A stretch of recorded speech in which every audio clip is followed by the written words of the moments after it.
Nation Divas. So this video is kind of about what I'm calling decks that work, which are basically kind of the ones that I always have a good time with, that I just, these are the ones that I reach for and they just always want to talk. It's interesting. Like, I have gotten myself to a place as a reader because I've studied these different techniques, which many of which I have shared with you, and others will be in my new book whenever that comes out. I can kind of read with any deck, but some decks just want to talk more, and there are other decks that I really love that just don't seem to want to chat with me. The Fountain Tarot is one. Like, I think it's beautiful, but it just doesn't. When I light up the cards, I just don't feel inspired the way that I do with these. And there's no rhyme or reason to any of this. Like, I do not know why. It's just that for some reason they zing. And so these are the ones that I have chosen, or rather that have chosen me to share with you. These are in no particular order, and there's no rhyme or reason to any of this. Now, Marseille generally is something that I read all the time, and I'm super in love with it and find it really easy to read. So I just, I picked one, and I just pulled the Marshmallow Marseille down, because I'll put some pictures of the cards in inserts, because the lighting, guys. Anyway, this, so I pulled this one because this is kind of a ride or die deck, in that, it's the one that is in Tarot on Earth, my first book, and it's great, and I love it. But really, any of my Marseille decks, could fill that role. Right now, it's the Francois Gassman, but it's just a thing that works, and it makes me very happy as a reader to have it in my toolkit. And I'm all about, like, the toolkit and having, like, here are all the things that we know about the cards, and we can use them in readings in different ways. And you can be reading Marseille and have the Rider-Waite-Smith image in your head, and maybe that's calling to you, even though the cards themselves are Marseille. And likewise, you can be reading with Rider-Waite-Smith, and something about your Marseille system makes you go, oh, here's a thing about this card. So, like, we just kind of use all of our tools as we move through our reading lives, and we just listen to the cards. The next one is the Sheridan Douglas, which this is a reprint of an older deck. Again, so blown out. The lighting, so, like, I have a window right here, and the webcam, like, does not know what to do with all the information. So it just sort of washes everything out, including me. And I actually have an app on my Mac that, like, lets you adjust. So this is actually gooder than it was before I started filming this. Anyway, again, I'll put pictures in. Like, why do I even bother? It's like a super 70s deck. And it's very simple, but one of the reasons why I think I like it so much is that it's also very neutral. And so it allows me to read without being pushed in too much of a direction by the artwork. And that's a thing that I actually really like about Marseille. It's the thing that I like about tarot. Generally, decks that don't kind of push me in one way or another with the artwork suggesting too much. Like, it can hint at something, but I don't want to be told, which is one reason why I'm always talking about how I don't like the Three of Swords in the Rider-Waite-Smith, because, it's hard to see past that. You can do it, and I've learned to do it, but I like when a deck encourages us to use all of our methods rather than just one. And I feel like the image, because it's sometimes so in our face, becomes the principal way we read the cards, but it doesn't have to be the only way. So there's something about the Sheridan Douglas that's very neutral that I really like. This has been one of my most used decks for my entire, reading life. This is the World Spirit deck. This is the original Llewellyn version. Behind me on the shelf is the currently available independent version, which is similar. It has different cardstock. It's a little bit bigger, and it has 2 new cards. The Sun card, which everyone universally kind of disliked in this deck, and others. No, the Magician, which I liked. That was Pamela Clement Smith as the Sibyl of Cups. So yeah, this has been a friend for a long time, and I got this when it first came out, and I have used it sort of ever since. It's one I return to all the time, and it's just great. I love the linoleum block print art. I love the color saturation. I just think this is and always will be one of my favorites. I brought this to Reader's Studio, not this year because we didn't have one this year. Last year, 2019, and people were like, "Where did you find this?" And it was pretty universally loved that weekend, and I think it was ahead of its time in some ways because it was this thing that was attempting to represent queer people, people of color, people around the world, and that wasn't a conversation that was happening in 2001. This is the Tarot de Saint-Quoi by Lisa Saint-Quoi, and I love it for many reasons, but one of which is that the first time I ever read with it, it just started singing, you know. Again, I love painterly work that feels handmade and painted, and again, there's an attempt here to explore human myth and story from around the globe, to explore cultures and bodies from around the globe, and it just, to me, is really, really good. And I also really love the back. Like, it just has this very October feel to it, which I quite enjoy. So, Tarot de Saint-Quoi by Lisa de Saint-Quoi. Super good. And again, just one that I picked up. I actually got this at that Reader's Studio from Lisa and started reading with it that day and was like, we're paired up for life now. This is another relatively new one, but it is one I reach for a lot. Try to make space here. This is the This Might Hurt Tarot by Isabella Rotman, which has some of my favorite cardstock. I just love the way it feels. And I also love the black shiny edges. It's actually holographic, but you don't really get that in the video. It's very modern, which I was dubious about. I like a timeless look, but I don't mind the modern. And I've used this for a lot of client readings, and people really respond to it. So I think, and again, it's Rider-Waite-Smith, as most of these are in their fashion. But I just, again, I think it shows people that tarot isn't sort of just this ancient thing, you know what I mean? That it does have a connection to modern life. So I don't, it's not one that I go for immediately because it is so modern, but I still love it. And I do, especially if I'm reading for someone I haven't read for before and I don't really know them, I feel like it's a good way to start working with a deck, because it is modern. It's not super scary.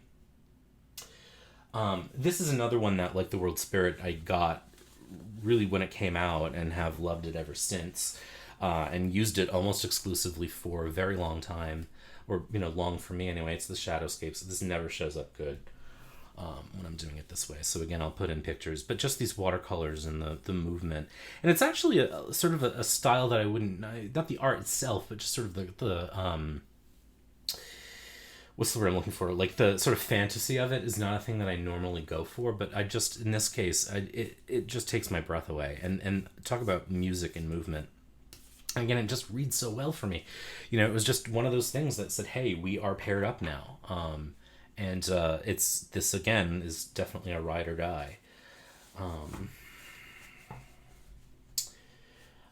Let's just be honest. The Rider-Waite-Smith is the deck that I learned with, and this is just the one that I pulled off the shelf because I think color-wise it's the prettiest. So this is the Radiant Wise Spirit Tarot. I don't love that it's glossy, but other than that, I think it actually is colored really beautifully. The Waite-Smith is iconic, right? You can't escape it. And I do like it. And I do, I can read really well with it because I read with it almost exclusively for most of my early days. You know what I mean? Like for the first few years, I kept trying to find decks that were better, and I didn't, at least back then. So, you know, I would always come back to it, and still, even now, I'd never really did readings with the Rider-Waite-Smith, but certainly decks inspired by it, and certainly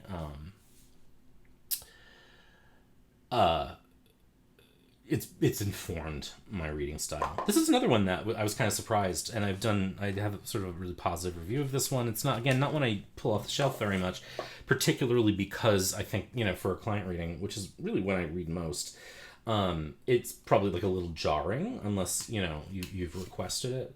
But I don't even really let people tell me what deck they want me to use. I just use whatever I feel like. This is the Santa Muerte Tarot, and in particular, the minor arcana in this one really kind of work for me because it seems to be based on a numerological system that's close to mine. And aside from it being really beautiful, it's also unlike anything else that's out there. But it just really works, you know. So I wouldn't have thought, I mean, there's so many guns in the deck, for example. It was just not a thing that I thought, oh, this is for me. But then I watched some reviews and I thought, maybe this is. And then I got it, and it was. It just reads really, really, really well for me. And really effortlessly. And I guess that's the thing. It's like some decks for me are effortful. These are effortless. This is a brandy new one, but it has become the thing that I've been using with everybody who I read for lately. And of course it's not perfect, but this is the Tarot of the Divine, which is based on sort of mythologies, stories from around the world, and every time I read for people with this deck, they're like, oh my god, I love this deck. In fact, I've been using it so much, there's actually some stains on it already. But it just really sings, and it's really responding. People are really responding to it. And the other thing that I have found is that the more I learn about the story behind the image, that actually starts to inform the readings a little bit, which is not something that is traditionally true for me. But for example, I was giving someone a reading, and I think it's the Queen of Wands, whose Pele came up, and that I don't remember what I said because I rarely remember what I say when a reading is over. But it informed this person's journey in a really specific way, and we talked about that story. So I find that is really cool. You know, it adds another layer that's not traditionally part of my readings. So imperfect though it may be, I do find it just a really effortless deck to read with. Really, truly. It's hard for me to not include this deck in like every video I do, but this is the Corte de Turoki. It is my favorite deck, probably. Actually, I have an extra copy of it that is sitting on my desk at work, and I can't get to it because I can't come to the office right now because we're in a pandemic. I love this art so much, and it just is, it's like, oh, it's a pip deck. It's got this great shape, and it just, again, I don't use it more because I like to use sort of a 9-card spread for almost everything, and my table space is too limited to fit 3 cards up and down. But if it were, you know, if my table were bigger, I would use this for like every reading. And then I guess the one that really got me thinking about this, because up until this point, up until the time that I came in contact with this deck, I never really thought about it that way. Either I worked with a deck or I didn't. And decks don't really have voices to me. Like, people have hug decks or truth-telling decks or romance decks. Like, that doesn't really happen for me. Like, a deck just reads the way it reads. They all read the same to me. I can either use it or not, and it seems to be pretty indiscriminate as to, you know, there are beautiful decks in my collection that I just can't connect with, and there are some that I don't even really find that attractive that I work with a lot because they just kind of are easy. And as soon as I lay them out, the message kind of springs to life. So it's strange that way. But in terms of tone, they don't really do that. So I just kind of pick whatever deck I feel like working with because I'm not going to get a different kind of reading from the Corte de Turoki than I would get from the World Spirit, other than that maybe in the World Spirit I'm going to focus more on the pictures. But even then, you know what I mean? The pictures are always in my head. It's whether or not they ring out to me in the context of the reading. And for me, it's, you know, I talk about context so much, I haven't done that in a while because I haven't been making videos. But again, like in the context of a reading, the numerological association might pop out to me as important. The picture might, or both might, and sometimes it's something else. Sometimes it's like a little tiny piece of the picture. It just depends on the situation and trying to listen to what the cards are telling you as you're interpreting them. My allergies are awful this week. Ugh. Anyway, so this is the deck that got me thinking about kind of how well or not I would work with decks. So this is the Japaridza. I've never liked the back of this deck. It just doesn't feel like the rest of the cards for some reason. So this is my first Reader Studio experience, and to that first Reader Studio, I brought my Marshmallow Marseille and my Sheridan Douglas, and that was it. And all of the workshops tended that year to be, or most of them tended to be, of symbolism and sort of pull this symbol out of the card. And so the Sheridan Douglas and the Marseille weren't kind of offering that. And so on the second day, I wanted to get the 8 Coins Tattoo Tarot, but it was sold out at the Tarot Garden. And so I got this because I just wanted something to work with that day that had pictures. And that wasn't, the old Rider-Waite-Smith. This one just sprung to life immediately in this incredible way.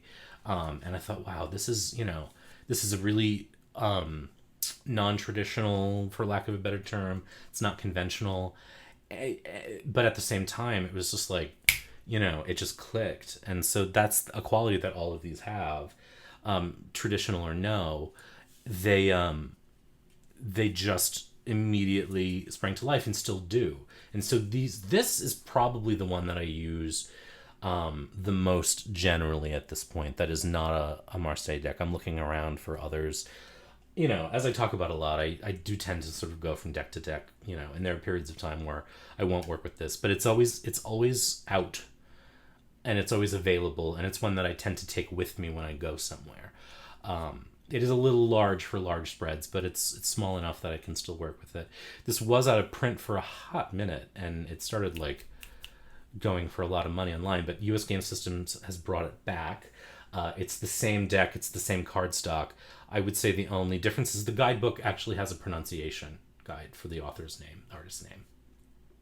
But this is the deck that made me start thinking about this thing of decks that are easy to read with for me, and it's different for everybody, and it really doesn't seem to have any rhyme or reason.